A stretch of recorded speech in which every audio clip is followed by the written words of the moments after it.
Cross examination या examination in chief ये सभी एविडेंस एक्ट के पार्ट हैं और मदर जो स्टैट्यूट है वो है एविडेंस एक्ट। एविडेंस एक्ट 1872 में बना और जो फ्रेमर इस एक्ट के हैं, आप शायद नाम जानते हो या न जानते हो, मैं उनका नाम बताऊं।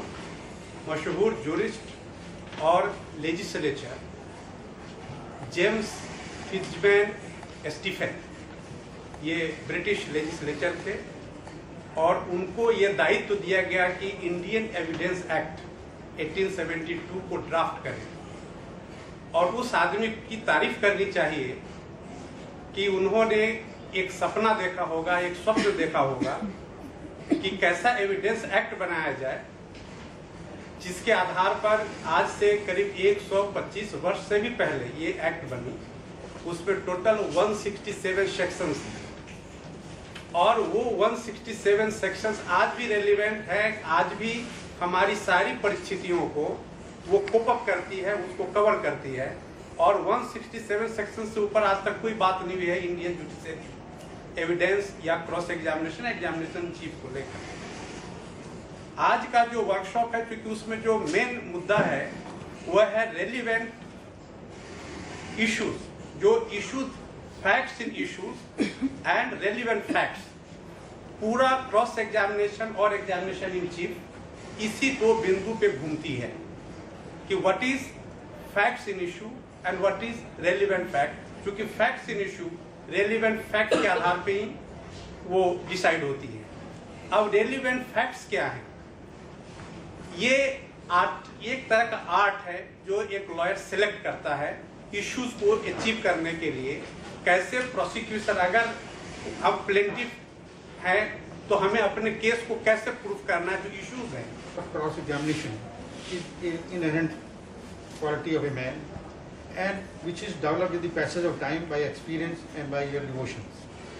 Now, when you make a cross to a witness, you should be vigilant what you are going to put, what the witness is, and you can also assail his character, you can also assail his background, and you can put your case.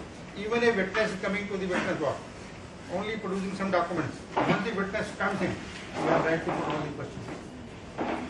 And secondly, when a person even makes some examination chief and you want to put all the questions relevant to the case, you have to put it.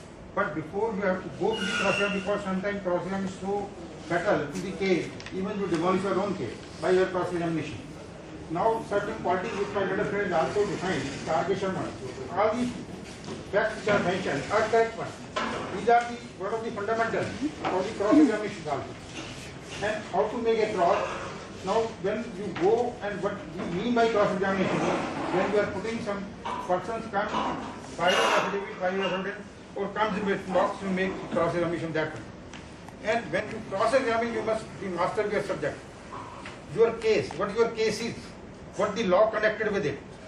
If you are failing in it, you will not be able to bring the witness. Some even interested witness may come, some relation may come, and some person who is having background with a bad character may come in the witness box.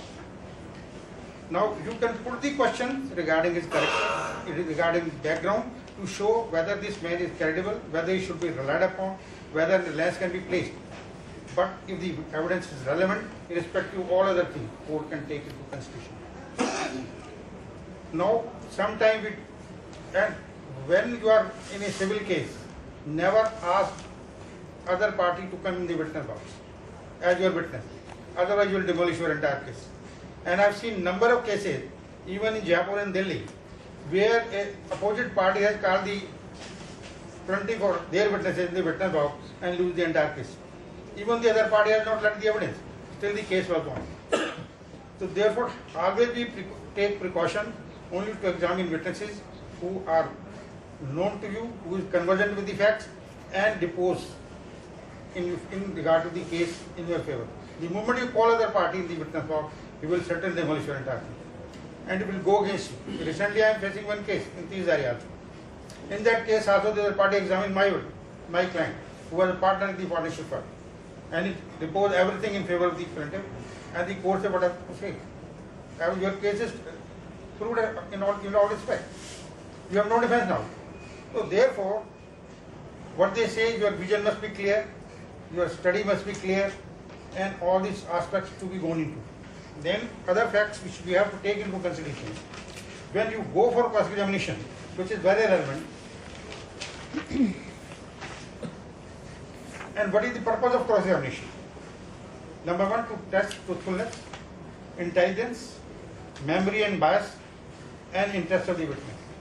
If you show the witness has interest in it, and he is not truthful, his testimony can be discarded. And when you put the person some question or some evidence is before you, you must put all questions relevant to the case. If you leave anything, you don't touch those points, remain and cross-examine, court may assert that testimony is correct. Unchallenged testimony will go against you. This fact has also been taken into account while cross-examining the witness.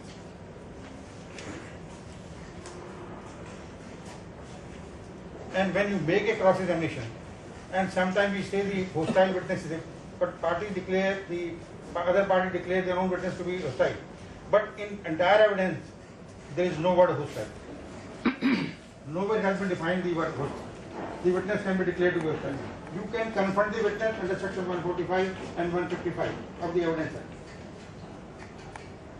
And secondly, even the testimony which the man has given, and you are putting a leading question to him, that statement will be taken to be inadmissible subsequently.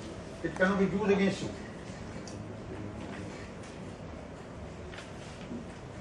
Then, so far as other part is concerned, when you are cross-examining the witness, you have to demolish the other case. You have to show the witness who is coming over there. He will not be truthful. He is not a truthful witness. He is telling something false.